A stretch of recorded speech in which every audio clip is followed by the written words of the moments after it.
सज्जनों, इस संबंध में मैं आपको एक छोटा सा दृष्टांत सुनाने जा रहा हूं। कहते हैं किसी समय एक पंडित जी काशी से विद्या अध्ययन करके घर लौटे। अचानक उनसे किसी ने पूछ लिया कि आप काशी से समस्त विद्याओं का अध्ययन करके आए हैं, क्या आपको पता है कि पाप का बाप कौन है?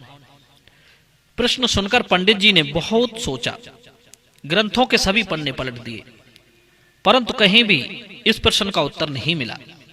पंडित जी अपने प्रश्न का उत्तर पाने के लिए फिर से काशी में आए, फिर भी उन्हें उत्तर नहीं मिला। अब तो हार कर उन्होंने यात्रा प्रारंभ कर दी। वो भी बड़े हठी थे। उन्होंने निश्चय कर लिया था कि इस प्रश्न का उत्तर तो हम पाकर ही रहेंगे।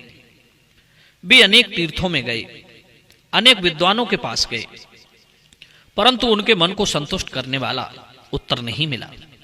तभी वे एक शहर से होकर गुजर रहे थे।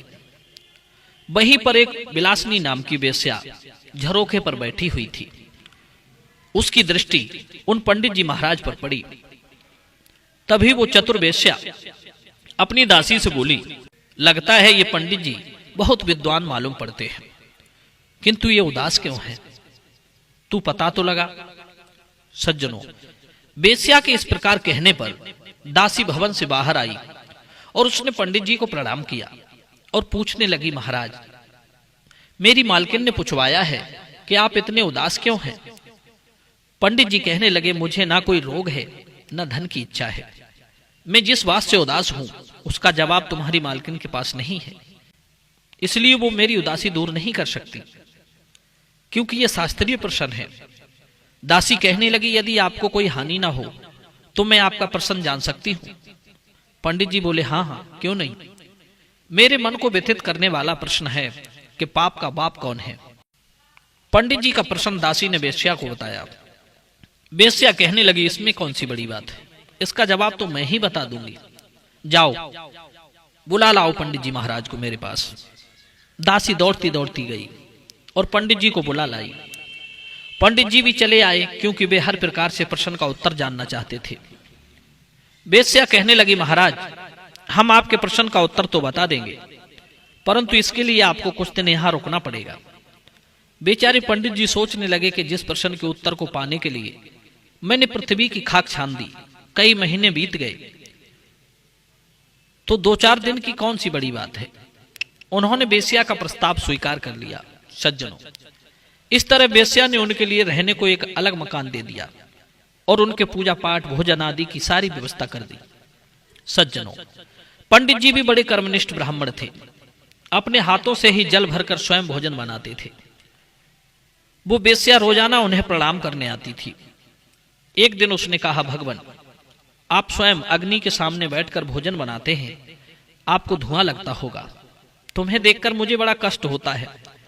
यदि आप आज्ञा दें तो मैं रोजाना स्नान करके पवित्र वस्त्र पहनकर भोजन बना दिया करूंगी, और यदि आप मुझे ये सेवा करने का अवसर देंगे तो मैं आपको 10 स्वर्ण मुद्राएं रोजाना दक्षिणा में भेंट करूंगी। आप तो विद्वान हैं, तपस्वी हैं, यदि आप इतनी दया कर देंगे तो इस सेवा से मुझ पापनी का भी उद्धार हो जाएगा। सज्जनों, सरल हृदय वाले पंडित जी के चित्त पर वेश्या की नम्र प्रार्थना का बहुत असर पड़ा। पहले तो उनके मन में बहुत हिचक हुई, किंतु फिर लोभ ने प्रेरणा दी कि अरे भाई, इसमें हानि क्या है। बेचारी प्रार्थना कर रही है, स्नान करके शुद्ध वस्त्र पहनकर भोजन बनाएगी, और यहाँ कौन सा अपने गांव या घर का देख रहा है। 10 सोने की मोहरें मिलेगी, यदि दोष भी लगेगा तो बाद में प्रायश्चित कर लेंगे। सज्जनों, इस प्रकार पंडित जी ने वेश्या की बात स्वीकार कर ली। अब तो वेश्या ने भोजन बनाया।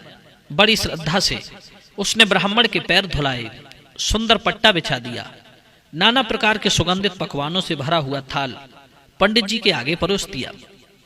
किंतु जैसे ही ब्राह्मण ने थाली में हाथ डालना चाहा, वेश्या ने एकदम थाली उनके आगे से हटा ली और पंडित से कहने लगी, महाराज, आप मुझे क्षमा करें, एक कर्मनिष्ठ ब्राह्मण को मैं धर्म भ्रष्ट नहीं करना चाहती।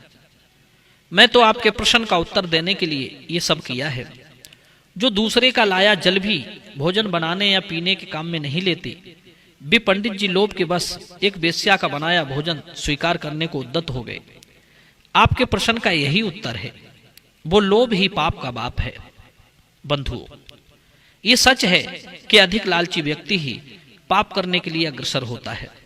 जिसकी इच्छाएं असंतुष्ट हैं, जो अपने स्वार्थ के अलावा पराये हित की बात नहीं सोचता और अपना स्वार्थ सिद्ध करने के लिए किसी भी हद तक जा सकता है, ऐसा व्यक्ति निश्चित रूप से पाप करने वाला ही होता है।